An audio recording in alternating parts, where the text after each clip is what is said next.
باللہ من الشیطان الرجیم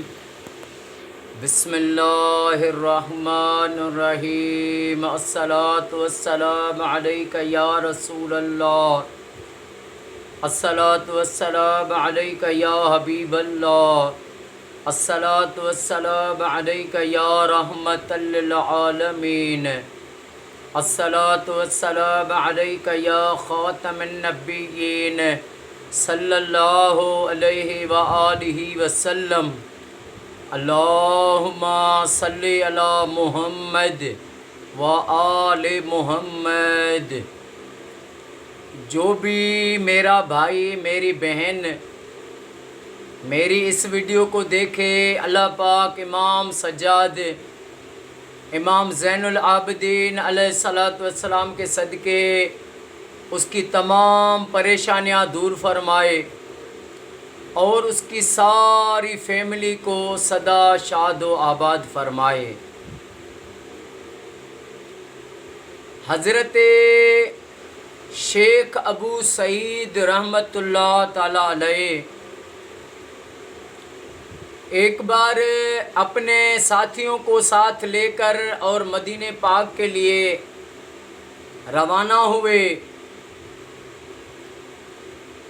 راستے میں ایک جنگل آیا، ایک گاؤں آیا، وہاں پر ایک گاؤں بھی تھا۔ اس کو بتایا گیا کہ یہاں پر جو ہے ایک ڈاکو رہتے ہیں، چور رہتے ہیں، لٹیرے، ایسا نہ ہو کہ وہ آپ کو نقصان پہنچائیں۔ ان کے کچھ ساتھی نکل گئے دیکھنے کہ دیکھیں اگر سائیڈوں میں کہیں پر ڈاکو مل جائیں تو ہم پیچھے آ کر اور حضرت صاحب کو بتا دیں سارا واقعہ۔ تو اس بزرگ نے فرمایا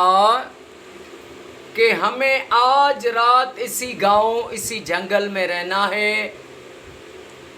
اور جو ڈاکوؤں کا سب سے بڑا جو ہے ان کا ڈاکوؤں کا جو بڑا تھا، ڈاکوؤں کا سردار تھا، اس کے پاس ہی رہوں گا۔ کچھ بندے بھیجے، وہ گئے، انہوں نے پوچھا کہ یہ ڈاکوؤں کا جو بڑا ڈاکو ہے وہ کہاں ہے، اس کا پتہ پوچھا، اس سے ملے، اس کو بتایا کہ شیخ ابو سعید رحمۃ اللہ علیہ وہ یہاں سے گزر رہے تھے، تو اس نے کہا آج رات ہم مہمان بنیں گے اس ڈاکو کے۔ اس نے کہا ہمیں قبول ہے، ایک اللہ والا میرے گھر آ جائے۔ وہ گئے بزرگ کو لینے کے لیے، تو اس نے کیا کیا، اس نے کہا کہ میرے پاس تو چوری کا مال ہے، چوری کا سامان ہے، وہ ایک بزرگ کو کھلاؤں تو اور بھی خدا کے پاس میں گناہ گار ہو جاؤں گا۔ اپنی ماں کو بتایا، اس کی ماں نے، اس ڈاکو کی ماں نے کہا کہ میرے پاس 2 چوڑیاں ہیں جو تیرے ابو نے دی تھی، وہ میری ساری زندگی میں نے سنبھالی ہیں، وہ تم بیچو، آج اس اللہ والے کی خدمت حق حلال کی روزی سے کرو۔ وہ بیچ کر آیا، سامان لے کر آیا اور جو ہے بزرگ کی خدمت کی۔ اس کی جب خدمت کی، حق حلال کے پیسوں سے اس کو کھانا کھلایا، تو بزرگ نے جو ہے ایسی اس پہ کرم نوازی کی کہ اس نے رب کی بارگاہ میں دعا کی، اور رب میرا کریم رب اس ڈاکو پر راضی ہوا۔ اس ڈاکو نے کہا حضرت صاحب آج جب آپ خود چل کر میرے گھر آئے ہیں تو یہ میرے لیے ایک بہت بڑی سعادت ہے، میں توبہ کرتا ہوں رب کی بارگاہ میں کہ زندگی میں کبھی ڈاکہ نہیں ڈالوں گا، اور جو میرے ساتھی ہیں ان کو بھی منگاؤں گا کہ وہ بھی آپ کے ہاتھ پر توبہ کریں۔ ان کو بھی منگایا، انہوں نے بھی توبہ کی، اور سب شیخ ابو سعید کے مرید ہو گئے، اور پھر بزرگ وہاں سے چلے گئے۔ تو اللہ والے یہ کیسے فیض دیتے ہیں،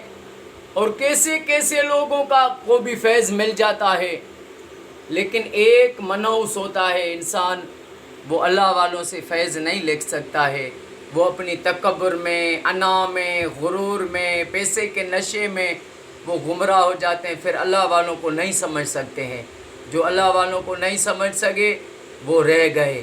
باقی جس نے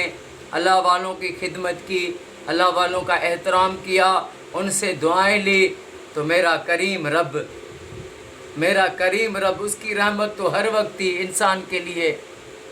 اس کی رحمت ہی رحمت ہے۔ بس انسان جو ہے رب کے بارگاہ میں آ کے توبہ کرے، اور توبہ ایسی کرے کہ پھر کبھی گناہ کی طرف راغب نہ ہو۔ اللہ پاک ہمیں ساری زندگی حسن حسین کے نانا حضرت محمد مصطفیٰ صلی اللہ علیہ وآلہ وسلم پر کثرت سے درود و پاک پڑھنا نصیب فرمائے، اور ساری دنیا میں جتنے بھی مسلمان رہتے ہیں رب ان کو یہ سعادت دے کہ وہ اپنے گھر میں لاکھ درود شریف پڑھوائیں، اور اللہ پاک آقا کی ساری امت کو فرقہ واریت سے بچائے، ہمارے وطن کو، پاکستان کو، اور وطن کی پاک فوج آرمی کو ہر موڑ پر کامیابی، فتح، عزت عطا فرمائے، اپنے حفظ و عطا فرمائے۔ السلام علیکم ورحمۃ اللہ وبرکاتہ۔